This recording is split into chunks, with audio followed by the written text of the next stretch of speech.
Welcome back to ERUPTS. Things just got brutal for Donald Trump this weekend, and the internet can't stop talking about it. The former president was mercilessly booed during the Washington Commanders football game, right in front of tens of thousands of fans. What was meant to be a moment of pride turned into a moment of humiliation. The stadium erupted, not in cheers, but in a wall of boos, middle fingers, and thumbs down. Let's break down what actually happened.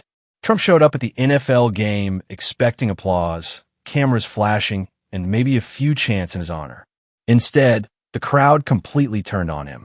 He was invited to participate in a ceremonial reading, swearing in a group of new members of the U.S. military. The idea was to create a patriotic, unifying moment. But instead, as Trump started reading the oath, "I swear to support and defend the Constitution of the United States," the boos grew louder and louder.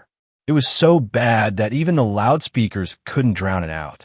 What's wild is that even MAGA-aligned social media accounts couldn't spin the story this time.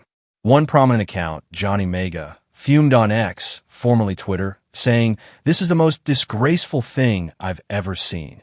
Fans booing Trump while he's literally swearing in troops. But that just proves how far public opinion has shifted. Even the people who once tried to glorify him had to admit, the crowd's reaction was impossible to hide. And if you think that was awkward, it gets worse.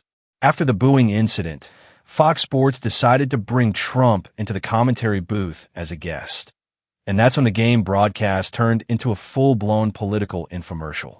Fans watching at home, expecting to enjoy football, suddenly had to sit through Trump taking political shots, rambling about Biden, and turning sports coverage into a campaign stunt.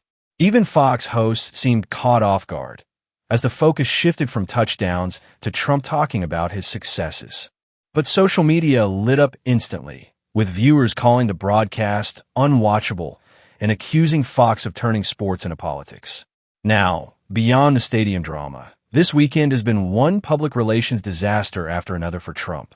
Reports surfaced that he wants the Washington Commanders stadium renamed after himself. Seriously. He even said it would be a beautiful name. The irony?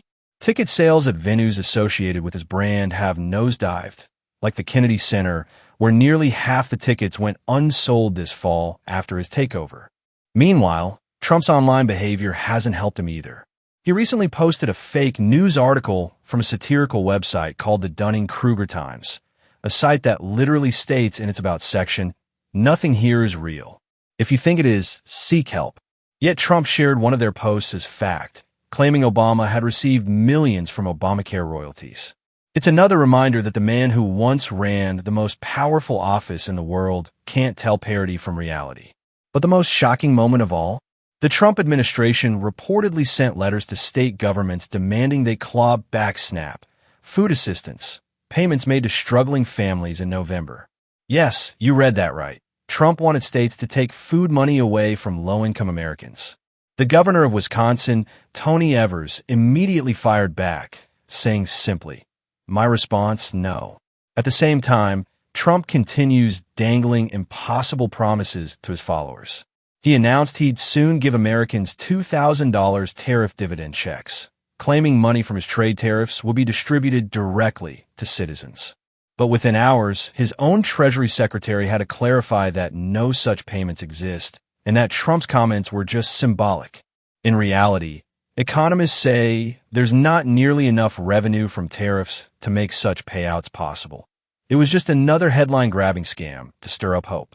And yet, even with everything going wrong, Trump continues posting photos of his lavish lifestyle, like the grand new ballroom he's adding to the White House if he returns to office, estimated to cost over $300 million. The optics couldn't be worse. As ordinary Americans struggle with bills and food insecurity, Trump flaunts marble floors and chandeliers. To top it all off, sitting next to him at that NFL game, in a luxury suite, was Speaker Mike Johnson, one of his closest political allies. Johnson, who's been under fire for skipping work and delaying critical votes in Congress, apparently had no issue taking time off to enjoy the game with Trump. For context, Congress has been in session less than 20 days since July.